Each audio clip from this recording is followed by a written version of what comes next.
ngày muối hai đọc muối rồi tôi từ Việt Nam say hello ông mùi lạc hấp ông cùng là hai đọc chạy la này hello ta let's go chia từ đi trong lan trên trong bạn trời ơi đã đó đó Hồ Chí Minh nhé ở đây là đó Hồ Chí Minh này màu phí đúng là lan ở đó nè checking in là ba McDonald's nhắm cái này nè là cái này nó này vậy ha nó sao lỡ cái điểm lên flight thì mong mũi là mong của mình cho lỡ anh đến thời ấy check in thời ấy cái đợt ta explore Hồ Chí Minh xanh bây giờ ở châu Á nè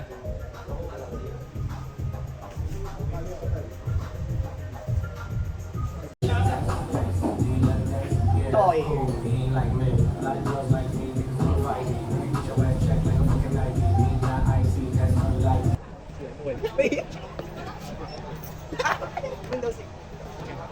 damn no way this is real this is performative this is not real hello today is first day in the Nang là mong cùng mũi rất thì mình mà nọ thái mà ông đắp chiên là muối ấy hết đi do mong là mong cùng mũi mong phở hiệp trong thì bạn thế đấy để chân thiệt luôn là thưa tầm nào tôi quay thế này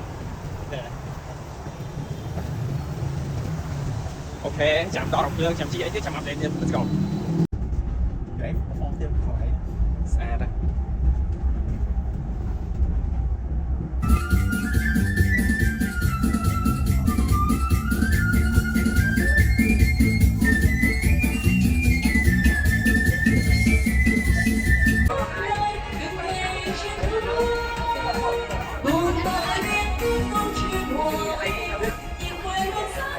sang cà phê Việt Nam á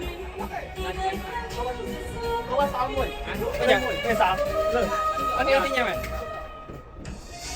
sweet yeah thank you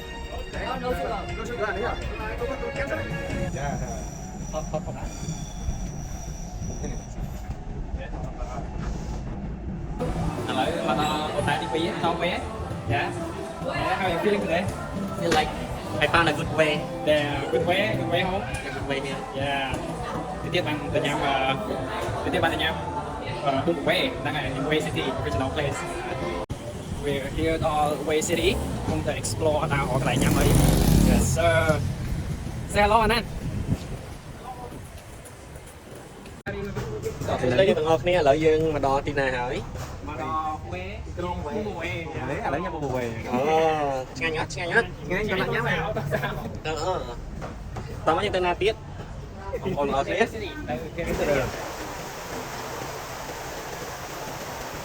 ở lại của mình ở Huế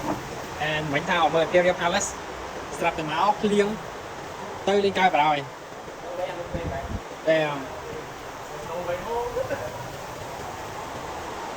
hello man mà đo the inside hello mà đo inside the Imperial Palace liêng cả hai liêng ở thùng á đang từ máu đo máu bị đập đo lại but it does not stop we have to still keep going you know cannot stop must go mà đo lại ấy đừng có what if đừng có what if đi thì over thì muốn nhá vậyอาจนะเนี่ยนาก็โซลันแข่งขนมขนานโซลันจังปานที่โปรปุ่นอาจนะเนี่ยนาก็โซลันแข่ง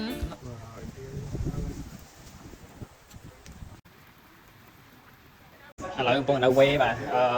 mau đi tao bỏ thao đây thì mày giúp anh ta lỡ mà coi mà ta lại cho nhau đuôi sao không thấy em quên rồi bạn cho nhau thôi tranh tay đàn anh bên từng lần ghét nó ngõ thao đây thì mày giúp nó cả tao xua mà cha ô tá ha cana xó cái thu sri sao thu sri âu ơi con tao mà thu sri để coi đây goodbye quê ly hay một cái mà ly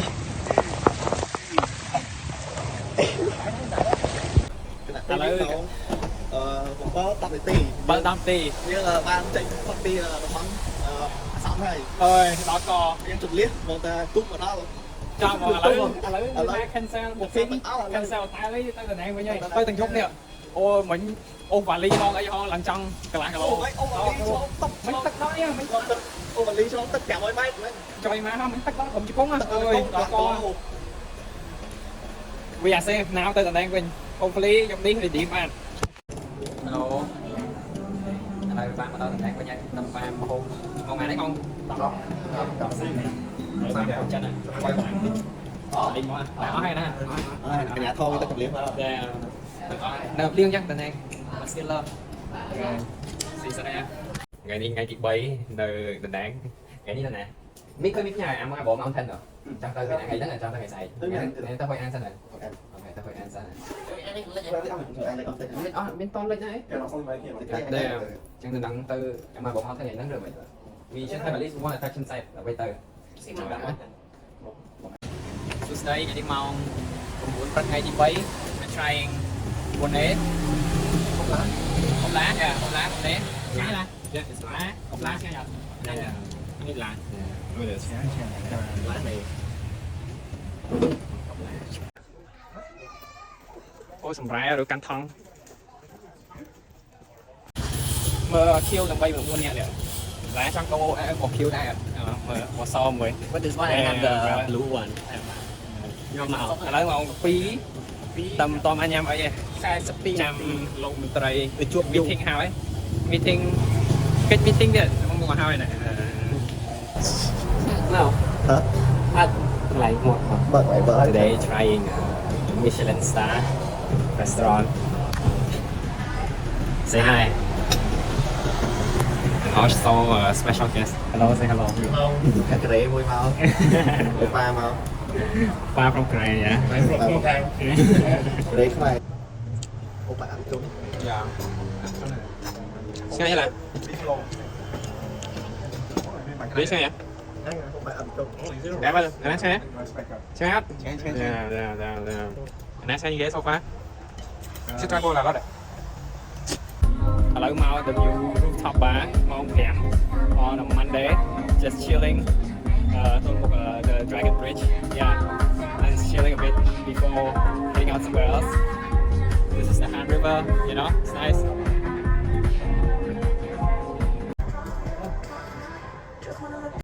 lập loài lập buồn lập thèm lập buồn phải way down full bottle and down where up bro mónទឹកlớp món đậm muối anh ăn từ cầm bông tè rồi bắt cá xoay một té rồi ok ê cũng chắc ê bên cả cam chút chơi trái bên cá kia cả ca thiết lọ tập ốc ấy đó à cá xì lói nè nè đây ok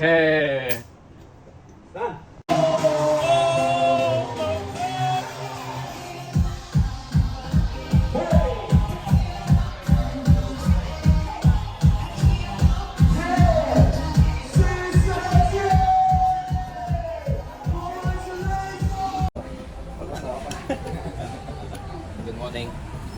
Ngày đi mở dùng mình tao một bậy nè mọi người ok đi nhìn coi sao mà nè mà shipper đi tập em vậy không con cái nè đừng thằng bây giờ lại đi xe này của mua xong rồi bắt mong mình đọc rồi mua sẵn bắt sợ em cái bên đây em shipper tầm bay của mình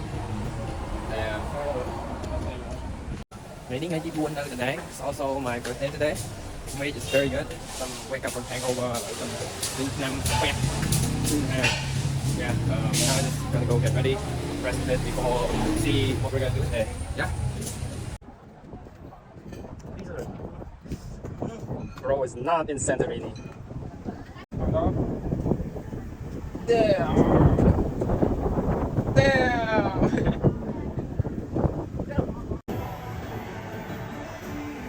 damn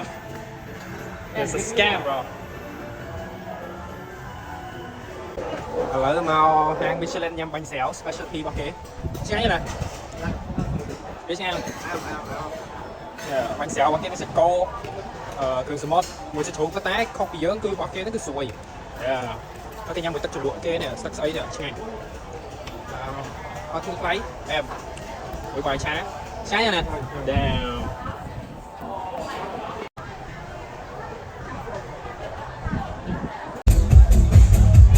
tao máu này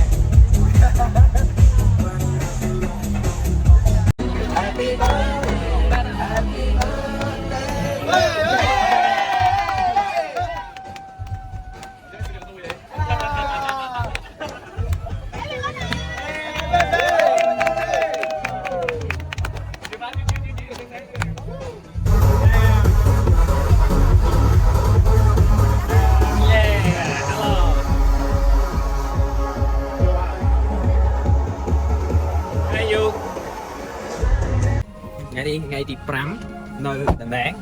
now we're đo bạn nãy here yes sir sir passport vô mang đây đi chạy mưa oh shit okay this is like the biggest amusement park nơi Đà Nẵng also the longest cable car in the world stay here until like 3-4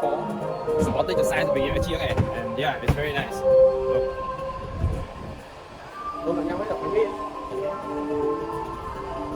say hi là damn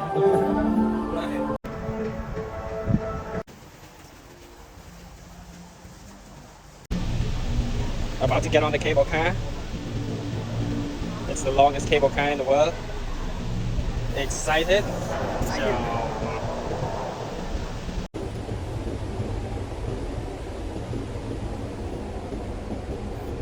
xa đây là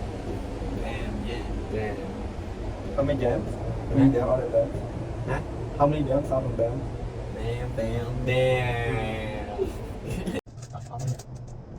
Mày bơ bơ Thôi mà, tắt.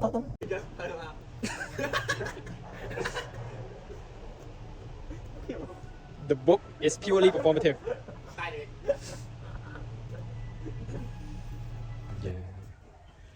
Socrates and Aristotle ây da bông cật à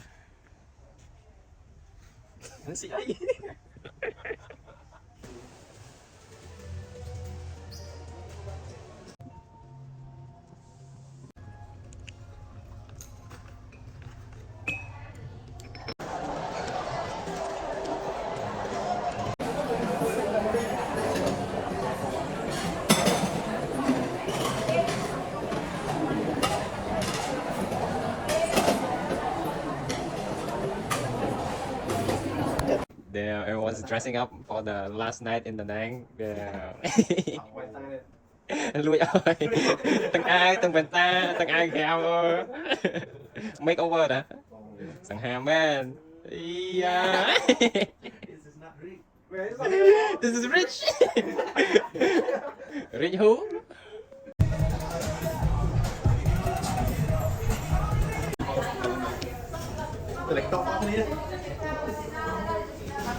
Nghe như là lái xe hết. This is the end of the day. Say bye bye.